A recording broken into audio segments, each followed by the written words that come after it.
Cool. So I would like to welcome Al and Tom. Thank you so much. Oh, I guess I should call you by your proper names now, right? Your legislative names. Now Al's the honorable. So thank you, Representative Howland and Southworth, for joining us. I'm not one for formality, even when I was in the House. I hated when people called me a representative. So I apologize for not being so formal right off the top. Welcome to the Lead Dems, our January kickoff meeting. Very exciting. I look forward to hearing your updates.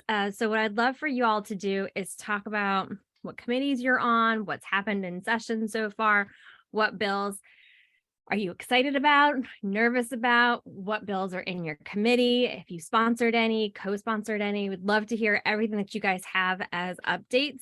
And then we can just kind of go from there. So I don't know who wants to go first, but feel free to. Go ahead, Al. Wow. Okay.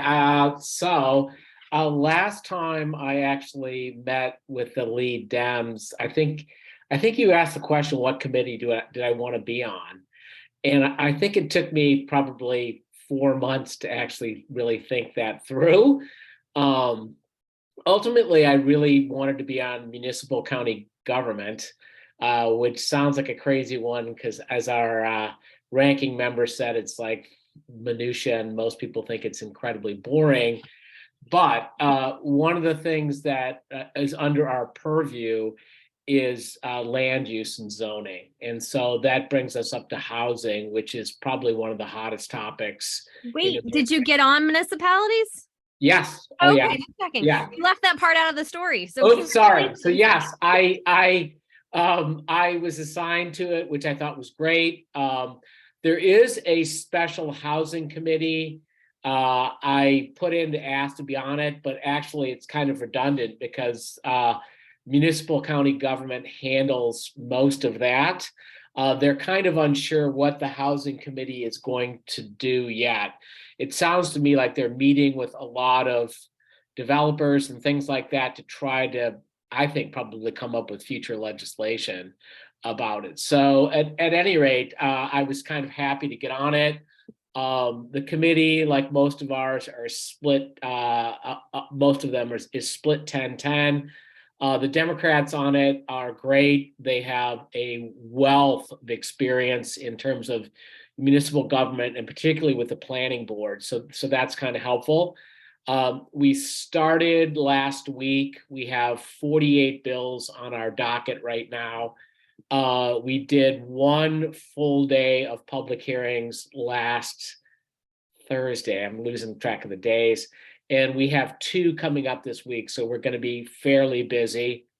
In terms of what's on there, at the county, there's a bunch that's coming, been filed about how the county government will actually work.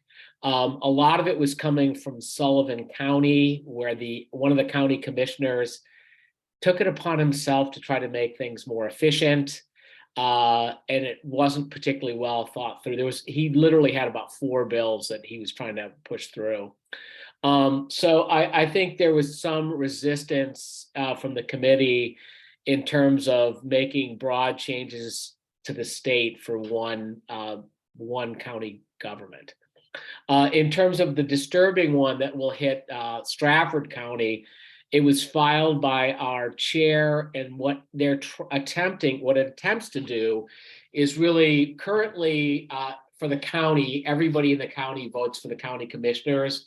He is trying to divide it up into districts, essentially, that would ensure that you'd have a Republican commissioner. So that will be an interesting one. We haven't had public hearings on that, but that is coming up. In terms of the housing bills, I think that's really interesting what's coming forward this week. The big one is House Bill 44. House Bill 44, what it does, if you have city sewer and city water, by right, it allows a property owner to put 4 units on it. So they could have 2 duplexes, a quad, or 4 single units on it. Which would freak out, actually, the Durham town planner is coming to speak out against it. But it's still, in terms of local control, height requirements, setbacks, parking, lot coverage is still dictated by the local municipality. So there is some control. It's not just a blanket, you can build anything you want. So I think housing advocates really are pushing for it. The reason being is that you cannot build affordable housing if you don't let it be built. And that's what's happening in much of the state. So I think that's an interesting bill that will clearly get a lot of interest in.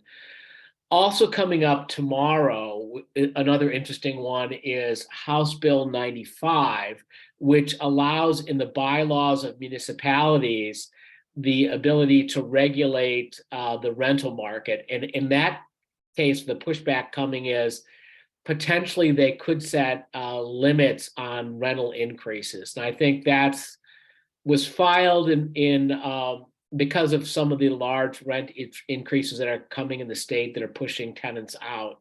So that will be an interesting one to hear.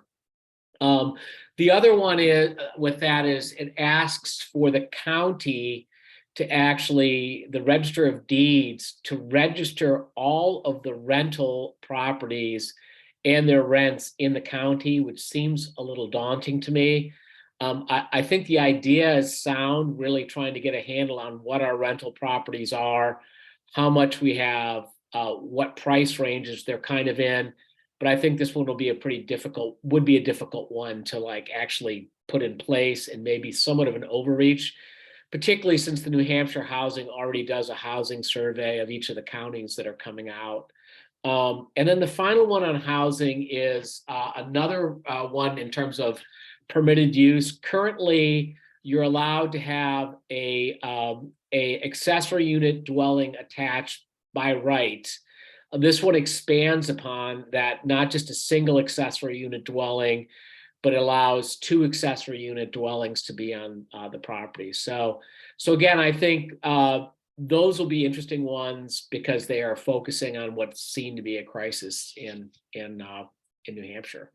And I think that's a pretty quick rundown. So any questions, I'm more than willing to answer. I'll be selfish. I have a question. House Bill 44. Not much of the state has water and sewage. And those areas that do probably don't have the land to put 4-unit properties. Who, out of curiosity, who's the primary sponsor, and where is it supposed to? What's the ideal goal for that bill? Those are really good questions. I'll start out with that's the same question I have, by the way. So I'm on a housing committee in Durham. We spent the last year going over our housing regulations. As you've aptly pointed out, most of our buildable land is actually beyond our town water and sewer, and duplexes and multifamilies are not allowed at all. We were scared of the community, the NIMBY reaction we were going to get, and we made it suggested that it be by conditional use. The problem with that is conditional use really is kind of a kinder way of saying no. You open yourself up to lengthy planning board processes, and as a result, it drives up the cost and makes the ability to build affordable housing non-existent. And I think the Randolph's experience building the cottage cluster in Dover really speaks to that. Unless you can have a pretty rapid planning process that doesn't add costs, you just can't make units that fall under the workforce definition. So that's my same question. I wondered why we couldn't, at least in areas that are not served by sewer and water, you at least allow a duplex to be built. It's not a big ask, especially if you can shrink down the lot size. Most of our rural areas are 2-acre lot size. So if you can shrink it down and build a duplex on it, you can still service it with septic. But again, it gives you some different housing stock other than single family homes. and hopefully gives you a shot at making it affordable. As to your question as the prime sponsor, it is Representative McWilliams, but there are 3 members of the municipal county government that are co-sponsors to the bill. I already looked at one presentation by Representative Gilman from Exeter that was outstanding. It's really, really good. So I hope that answers all the questions. It does. No, thank you. I'm surprised that a representative from Portsmouth would propose such a thing, because I'm sure she doesn't have a lot of space either. Out of curiosity, the ADU one that you talked about, that last bill, what was the number? Reed from Newmarket. Oh, I don't care about. No. Well, thank you for telling me it was Ellen. But what's the number? You didn't. Oh, 90. I believe it's. Let me find it. Sorry. Hold on. It's like we haven't gotten to it yet, so I can look at your calendar. No worries. Yeah, look at the calendar. It's coming. Okay, I'll just take a look at that. I mean, again, to add to that though, and I'll add another question that I'm going to ask for Thursday with House Bill 44. So theoretically, you have that lot, you have a single family home sitting on it. By the time you do all of the, setbacks and everything else, the question is, can you do less than 4 units? So in other words, if I only wanted to do 1 unit and put the 1 unit next to my house, could I do that? And so in essence, I think that makes the other bill kind of redundant. What it really would allow you to do is to build a detached accessory unit dwelling, in essence, which is what we were really pushing for in the Durham Housing Committee, because I think it gives a lot of flexibility. Yeah, we're pushing for it too in Lee, just so you know. The Lee Housing Committee, which Katrin and I are both on. Pushing hard for that too. So get that passed on the state level. Yes. Yes. Mm-hmm. And then we don't have to go to the planning board. Sorry, planning board. Okay. Katrin or Eric, do you have any questions for our Representative Howland? I guess my question is probably would have been easier answered if Amanda was still in the house. I'm curious as to if there has been any change in attitude or mood in the body, because as I understand it, it was quite negative before, and I'm curious if that has transcended the election or things have changed. Tom might be able to answer that because he's been in Sure. the house even longer than I was, so he'll get a better feel. Sorry, Al. No sweat. I'll work that in, but not as a beginning. So Al was the example of our freshman class, and we have great new reps. We miss people like Jeff Salloway and Amanda, but we really have a great new group, and I think they're getting to know each other, and think that's very positive. Of course, we're closer to a majority, but it really doesn't matter whether they win by 4 votes or 20 votes, they win. And of course, we've got a blockade in the Senate and the governor. But still, there are things that we can work on. I wanted to thank Lee reps, the citizens, for supporting us in the campaign. As you probably know, you probably have the statistics somewhere. We did great with 2 new districts. All 4 of us did very well in Lee, and we really appreciate that. I'm on Ways and Means Committee. It's my 5th term and my 5th time there. It's the math basically, and the revenues. Right now, we just had a week of experts talking to us about the economy, and what we feel at this point, at least I'll speak for myself, but I think it was pretty clear, there are going to be some ups and downs, but probably no major change in the next budget cycle. New Hampshire is immune to sort of quick changes. And for people who don't know, finances in New Hampshire are kind of like an upside down pyramid. When you're looking at business taxes, a few multinational corporations pay most of the business taxes, and then many small businesses pay a little. The same with interest and dividends, which is being phased out. There are just a few people and literally a handful in the state that pay most of the interest and dividends. And then a lot of people pay just a little because there are, what I want to say, certain limits built in that you have to have interest and dividends above a certain amount to really be in there. And so we really have tried to protect seniors on limited incomes and so on. Unfortunately, there's a lot of pressure to phase out more of the taxes. They want to continue to reduce business taxes. They want to cut out interest and dividends. There's a bill by 2024, which is a loss of $100 million a year. And they also want to repeal the communications tax, which is $30 million a year. So you keep adding all those up, and it's a couple $100 million a year that's being cut out regularly by the legislature. Of course, I would like those funds to be used for K-12 public education, universities, colleges, special education, mental health, infrastructure. I'd like about 500 million more gradually, but that's not the direction we're headed. And with one party in control of everything, we're going to see more cuts. And as some of you know, whenever taxes are cut at the state level, it is pushed down to the community level. It's that simple.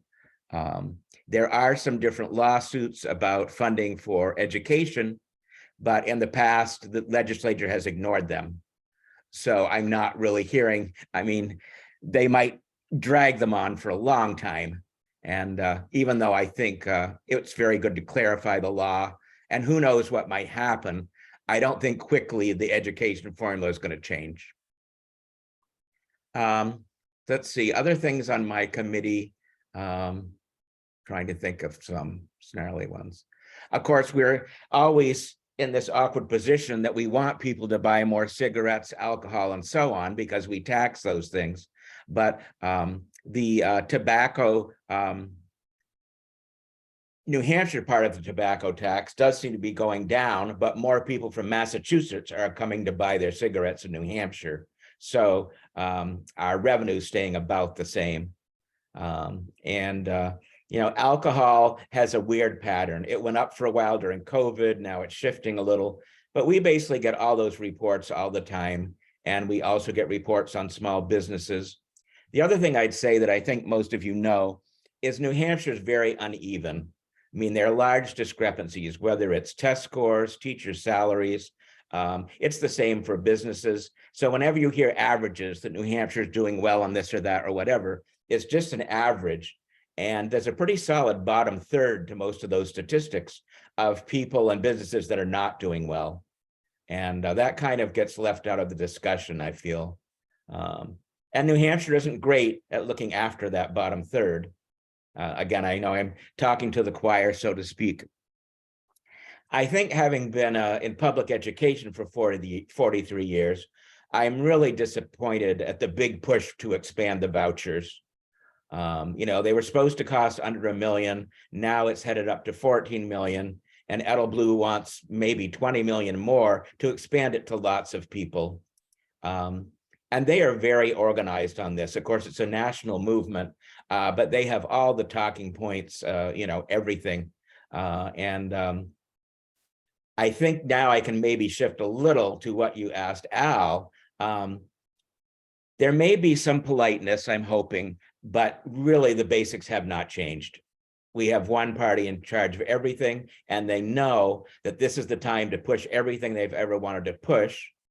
And the kind of free staters, and now this can be broadcast all over the state. But whenever you have a group that's close, whether it's in Washington or here, the outliers, the what you call extremists, do seem to have more power. Like they can say, I will not vote for this bill or this budget unless you do this little extreme thing for me. And you can understand, I mean, it's kind of like a chess match. That's a good strategy to get those things passed. But of course, the question remains, is that good for the whole state of New Hampshire? And I would like more of a focus on that, I guess, would be a goal. And we'll see. I mean, I'm not going to count people out. We had the little bit of trickery where they were going to vote for a new election in Rochester, and at the last minute, they suddenly changed it. And we did survive that. But it gave Al and the other new people, after we'd heard these great speeches of working together, you sort of saw when push came to shove, they were going to try to get away with anything they could. And again, some people would say you can't blame them. This is their time. So It lasted for half a session. yeah, that's right. There'll be a few more of those. But I think hopefully everyone learned a lesson that day. Yeah. That the opinion can change in 5 minutes. So I am really disappointed personally and professionally about the whole voucher thing. You know, and it's mainly, it isn't helping low-income students who are in public schools. It's a very small number that it involves. And most of the money goes directly to religious schools with no accountability. And they're really hanging tough on that. And for people who don't know, I'll only say a few of the really bad things, but you can qualify once for the voucher program based on income, not necessarily assets, and your child gets the voucher all the way through for 12 years. And they never check again right now. Also, you have to waive your special education rights for your child if you take a voucher. And the other one that I got very involved with a couple of years ago, you can openly discriminate if you're a school that gets vouchers. So if you don't want LGBT children in your school, you can just say nope. Or if you find out someone is transgender, you can immediately expel them. And there are no consequences whatsoever. And it happened in a school near me, and I went all the way to the commissioner, and there was I got absolutely nowhere. It was in the law that they did not have to follow any regulations, you know, about LGBT people and so on. And that's that. It's in the law. But who knew that a law would be able to do that in New Hampshire? The other thing for people more interested in money is for this program, if there isn't enough money in the education account, they automatically get money from the general account. And we don't have many bills that can do that, suddenly jump to the general account with general fund with no repercussions whatsoever. So that's kind of my 2 cents. I don't know if I left anything major out. Again, we have some great new people. We have some new leaders. I think, Amanda, you probably knew Matt. So he's really working overtime to do everything. You know, like it's a fresh team. And I think that is positive with, you know, our, as I say, freshman class. So, you know, we're trying to take the high road, but we're really going to have to fight. Tom, this is my favorite part of Ways and Means, like the first month when you get to learn all of everything about the state. I wish I still have my notebooks from 2 years ago because I just love the information so much. And I wish that everyone in the state got the same And kind it's of review. online now. Every single presentation is online. Oh, awesome. I know that only the PDFs or the slide decks were online. Now I think they have expanded it. Oh, because you can go to YouTube and you can watch every single hearing. Oh, they continued that even. Yes. That's Yeah. good. And the other thing I forgot, you maybe all know this, but the easy way to see the bills is you go to the committee. It shows you the names, but it has a little icon that says bills currently in committee. And you can see every bill they've got for the year in English. Then follow up. And it's also, you can sign in remotely for any bills you approve of or disapprove of, and that's been made much easier. I'm glad they kept that even. I was hoping that the Dems would be in the majority and perhaps sessions could be remote as well. So We did try. I know. I even offered to help. Yeah. I was like, hey, who would be better than an actual event planner like I Right. do? Yes, I think we would have called you, but Well, Paul 2 years ago didn't want my help, and that's okay. I understand. I was actually surprised too that Sherm came back and Stephen Smith when I saw that they were both. I just kept envisioning all those sessions that we had and kept getting yelled at. I was surprised that Sherm wasn't as frustrated. I was surprised. Let's just say that. They have worked, and I will give them credit for some small changes. Now there are kiosks to sign in. You don't have to wait in line and write your name on all these pieces of paper. You don't do sign-ins anymore for committees either. Once you put your Social Security in the kiosk, you're all set to go. I also feel that they are trying to be more efficient in terms of time. And I know Matt and Sherm met, and I think some of those were things they agreed on because the schedule seems to be tighter. And I think that's really been an effort to have the chairs really move things along and focus on the most important things. So far, that has seemed to a change.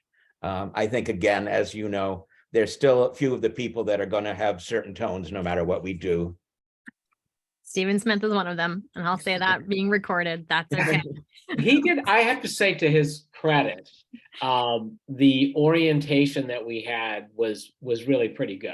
It Oh, no, really- no. You gotta wait a couple months. Wait until you get into I'm it. not- I mean, again, ironically enough, it was pretty interesting because in the orientation, it later came back with us because when it came to the special election and the tabling, all that, they had kind of alluded to all that during the orientation. So it came back to actually help us freshmen on the Democratic caucus to be prepared.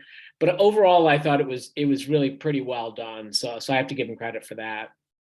Yeah, I'm trying not to give too much history to people like Al and let them learn from themselves. Because again, I think it will become very clear on certain committees, what's what. Again, Ways and Means is a positive committee, and because we're doing math, we often agree. We have probably the most bills that go on the consent calendar, because even if it's a good bill from either side, if the math doesn't work, we can't support it. E and A, I would say most of those go on Yeah. consent. And just so you know, Al, Steve has a bad eye. Yeah, I know. Okay, you've already heard. Perfect. I can see it. You can tell. Well, that became an issue last year. So one more question for both of you. County stuff. You all must have met last week, right? In Dover. What committees are you? Well, Tom, I know what committee you're on, but can you guys share about your county experience so far? I'll let Al think because they haven't sent him the information completely, I don't think. Oh, really? Okay. But yeah, so I'm on the executive committee again. I think it's a good experience for everyone, but they wanted a mix of experienced and new, so that was okay with me. And then, of course, I chair the revenue subcommittee. It's very disappointing that the nursing home quickly became political and was kind of unpleasant, really, because that's not what we were thinking anyway in our group. We weren't really thinking we were that divided, but we were wrong. So we did approve money to get the preliminary, what I want to say, design and so on. And then we'll go from there. But you have to have 2/3 of the committee to support, the financing. So we're really in a bind. So I'll just throw my 2 cents in because I've only gone to one meeting, and I guess, and it's somewhat ironic because it just happens that I'm on municipal and county government that actually sets the rule for the county. I had a couple of concerns when I was for the first meeting. One, it's that the chair of my committee actually is on the executive committee for the Republicans and is going to be a real stickler for the rules. And so I think it's incumbent upon the county to be very careful with that. The first of which was like minutes, publication of minutes. It's the first thing everybody comes after you. I've had it happen to me many times. And so you have to really be on top of that. I think the second thing is the bylaws of the county. It's something that's come up in our bills that I've been already facing. I think we want to be very, very, very careful what we have in our bylaws, to examine them and to make sure that they back up the actions that we had. And it was unclear if that was the case during the first meeting. So those were my 2 concerns to start out with. In terms of the county nursing home, I do have some experience with a big building, that $50 million middle school that I spent 4 years working on. And my concerns with the nursing home was that a lot of the preliminary work that you need to have done was not done. I know they approved like $6.5 million to get it done. But I mean, when you come into a vote of the convention, you really should have close to a maximum guaranteed price of your building. You really should be pretty shovel ready to go through. And that was not done. It's really quite unfortunate because as a result, now bond rates have escalated quite substantially and building costs have escalated quite substantially. So I mean, it's going to cost the county a lot more money as a result. So I think it's incumbent going forward to be better organized. And I don't mean that as a criticism. I just mean that as it needs to, in order to pass, you got to do that. Yes, I agree with his concerns, and I think which maybe was confusing compared to other bonds. I think this really needed two parts. We really needed the 6 million first, and again, understanding because there was money available this year, that's why they tried to do the whole bond now. And so it was a little bit of some pressure there because there was some funding available now.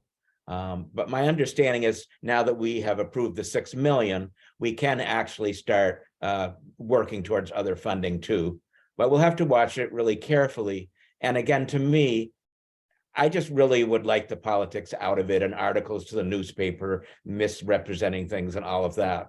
You know, we need a new nursing home and let's work together on it. And, you know, it just shouldn't be a political football. I mean, I'm really not into politics. I wanted to do things that would help New Hampshire, but the kind of, I don't know, gamesmanship, whatever you want to call it, it's not my thing. You know, I mean, the nursing home's going to serve everyone. There isn't going to be a party label next to their name. So. No, I mean, I agree, Tom. It's like, first of all, it's hard enough to build a big building like that or a big facility. It takes really great cooperation and a lot of planning. And, you know, again, the political part is just counterproductive to doing that.